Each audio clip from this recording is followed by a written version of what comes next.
Добрый вечер, мои дорогие подписчики. Сегодня я еще вам один секрет расскажу.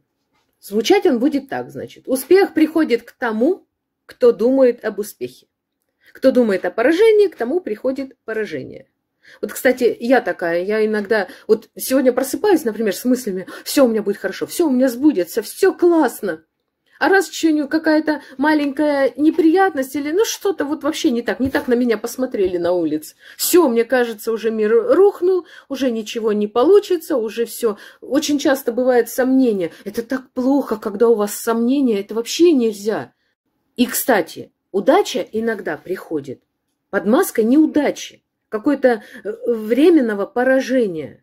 Вот именно иногда вот эта неудача и это поражение ведет вас к вашей цели. Ставьте лайки, подписывайтесь. Целую всех!